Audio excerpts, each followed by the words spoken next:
Hey there, my name is Stephanie and welcome to the Lunar Chronicles. Hello everyone, I'm here to show you my March and April book haul.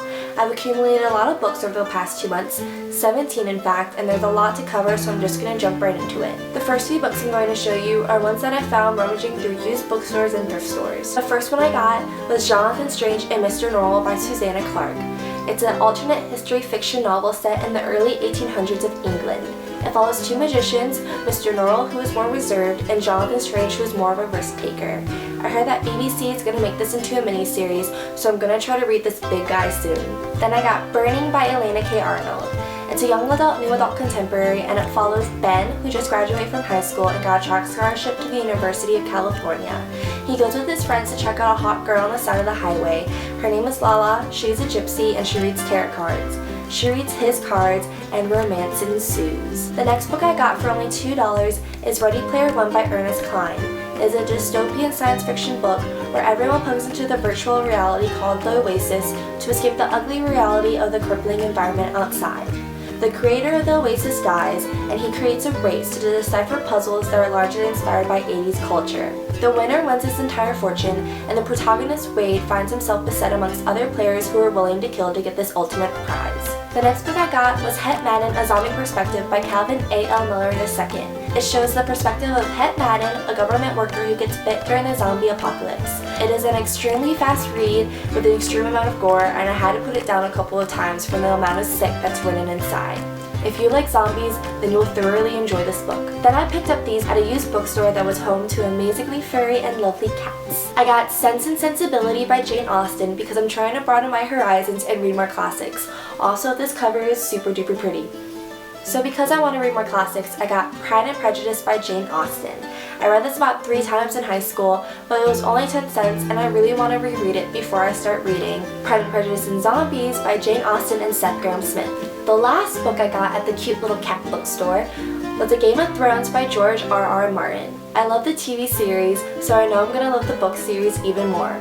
Also, one of my cats is named Khaleesi, and I have to pay homage to Mr. Martin. The next part are books I either bought or were given to me. So this book was given to me by my better half for my birthday, and it is The Road by Cormac Mccarthy. Okay, so he got this book thinking that it was a horror story and it had zombies in it. He tried, but he was just so wrong about what this book was about. McCarthy did an amazing job describing how our world could be destroyed by either a nuclear war or other catastrophic event. The entire world has been burned down, and even years later, ash still falls from the sky and the snow is gray. It follows a man and his young son traveling their way towards the coast. They have no hope. They're constantly starving and they're always running away from death. I cried so hard reading this book. After finding out that I've not read any John Green books, I know, I am a criminal to the book world. My lovely second sister gave me her copy of The Fault in Our Stars by John Green. I watched the movie and I cried so hard, and I've already started reading this, and I know that when I'm given the chance I'm going to fly right through it and then move on to his other works. While I was at Target, I ventured into the book section and I bought all the current books in the Lunar Chronicles series by Marissa Meyer. Cinder, Scarlet, Cress, and Fairest. The Lunar Chronicles is a sci-fi retelling of fairy tales, and I read them all in only a few days' time. The first one, Cinder, is a retelling of Cinderella.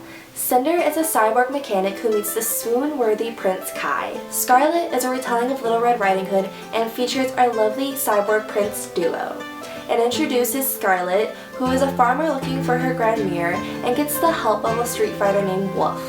We also meet Thorn, who is an American military deserter and also a ladies' man, who coincidentally is the love interest of Cress. Cress is the third book in the series and is the retelling of Rapunzel.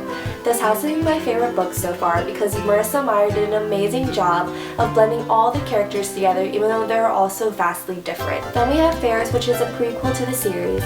It tells Queen Lamina's story and explains why she is the way she is. Although I was kind of bored by it, I did thoroughly enjoy it because it helped explain a lot of things in the series. The Lunar Chronicles has quickly become one of my favorite series, and I cannot wait till winter comes out later this year. The last 3 books I got were from Barnes & Nobles. The first one is The Testing by Joelle Charbonneau. This dystopian book was just so good.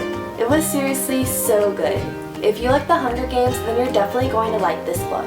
In this book, the world was ravaged by the Seven Stages War, and the United Commonwealth, which is the past United States, bands together to try to revitalize the land. They don't take this lightly, so they create the testing, which is the only way to get a college education and a way to wean out the weak. Cia Vale gets chosen to become a testing candidate, and she soon finds out how brutal the testing really is. I love this book because she explains her every action, and I feel like if I was ever thrusted into a similar situation, I'd be pretty darn prepared. I also got The Young Elites by Marie Lu. It is a fantasy novel set in a 1300s Italy-inspired dystopian land. It follows Adelina Amatero, a survivor of the blood fever. This fever swept through her nation, and all the children that survived were left with markings and are known as malfettos. Some of these malfettos were not only left with scars and markings, they also got strange and intensely powerful gifts, and are known as the Young Elites. Society is always afraid of what they don't know or what they don't understand, so in this world, the Inquisition Axis steps up to kill all malfettos, gifted ones and non-gifted ones. Adelina has a very dark soul and very dark powers, and you find out why in this equally dark yet addictive read. The last book I got was An Ember in the Ashes by Sabaa Tahir. I'm super close with this book, and it is just so good. It's so good to the point where I've tried to film this video multiple times, but I've always stopped just so I could read more of this book. Okay, so in this world, Elias is a soldier in training to become a mask, which is an elite force of pure death in the martial military. The same military that conquered Leia's land and took her brother under charges of treason. In order to save her brother, Leia has to go to the Resistance to try to get help from them. They agree to help her, but only if she agrees to spy for them within the Empire's greatest military academy, Blackcliff, and become a slave for the academy's leader, the vicious Commandant. I can see why this book got so much hype before it even came out. You have to get this book. Please get this book, because you will fall in love with this book. These are all the books I've gotten over the past couple months. I hope you've enjoyed, and please subscribe. I don't like saying goodbye, so I guess I'll see you later. I made it.